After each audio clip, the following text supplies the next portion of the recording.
they are here to once again warn the British government that if you want to continue such hostility against the Iranian nation, and if you don't want to give up your hand in all these affairs against the Iran and Iranian nations, they can act independently and do something which reminds people of what happened to the Americans almost 30 years ago, and the British and the U.S. embassy was closed down by the same students, university students, which was a self-motivating act which had nothing to do with the Iranian government at that time, but then it was supported by the government, and it was known as the Second Revolution, described by the Imam Khomeini. May his soul rest in peace. Back to you. Right, and just to recap a little bit, stay with us, Saman, is we're looking at the police there and a couple shots of which they obviously have been deployed in order to maintain the crowd.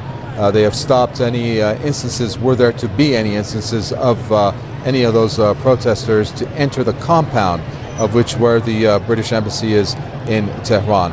Now, Saman, quickly give us a wrap-up of what indeed has led to this, including the Guardian Council and the bill which in turn has turned into law after it was passed through Parliament, reducing the diplomatic ties between the Foreign Ministry and with Britain from the ambassador level to the level of chargé d'affaires. Tell us what has transpired which has led to what we're seeing right now in terms of the protest against British policies.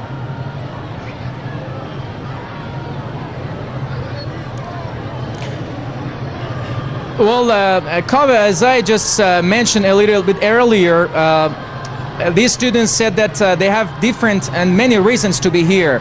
Well, since the early hours, since the early days and years after the victory of the Islamic Revolution, because the British government, together with the United States, saw their vested interest in Iran at risk and danger, because the revolutionary people of Iran did not want to see the superpowers, so-called superpowers, and outside powers to be present in their country and to loot their natural resources and also to financial resources, and to take away their oil and gas industries and whatsoever. So they tried to stand against all their domineering and somehow hostile policies against the Islamic Republic of Iran, because basically the Islamic Revolution was born on the basis of fighting domination and global arrogance. So this is quite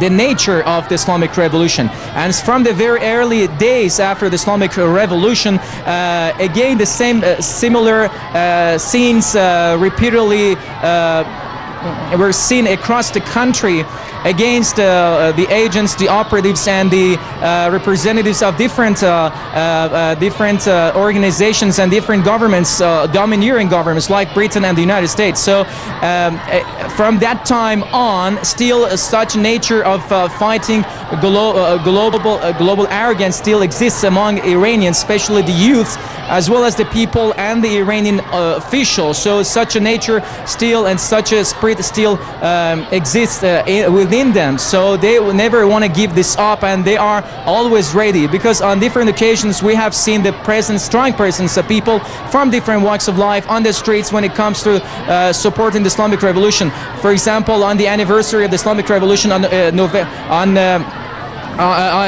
we see on different occasions that people on the International Day of Quds, on the day of the victory of the Islamic Revolution, and different occasions we see that people come out in large number to support Islamic revolutions. Now, also the peak of this hostility against the Iranian nation from the side of the British government was seen, and it became quite eye-catching when Britain was announced to have a great role in the unrest which followed the presidential elections back in 2009, which actually the British government, together with other spy agencies, tried to foment unrest and violence in the country in order to encourage people to stand against their government, the Iranian government.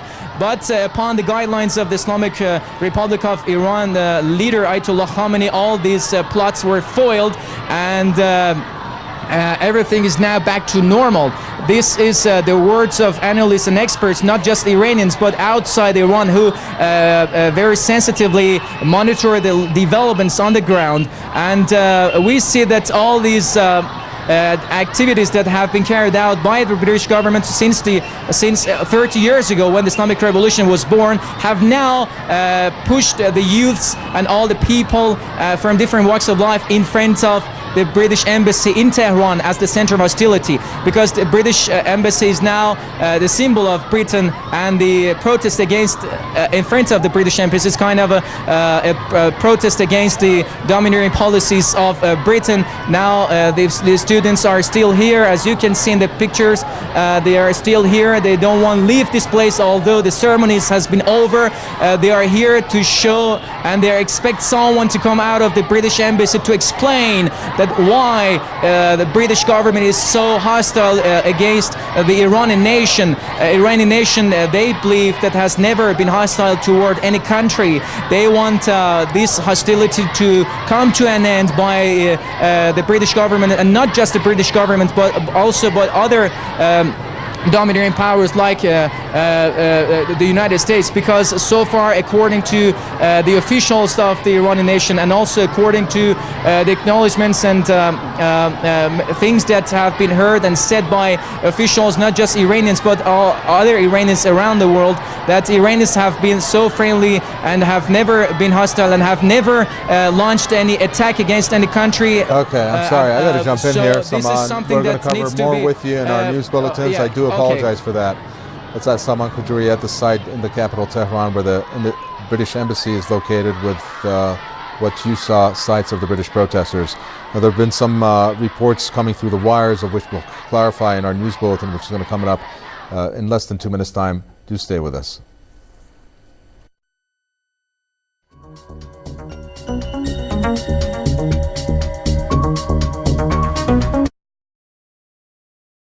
And we can today give the go-ahead around the country to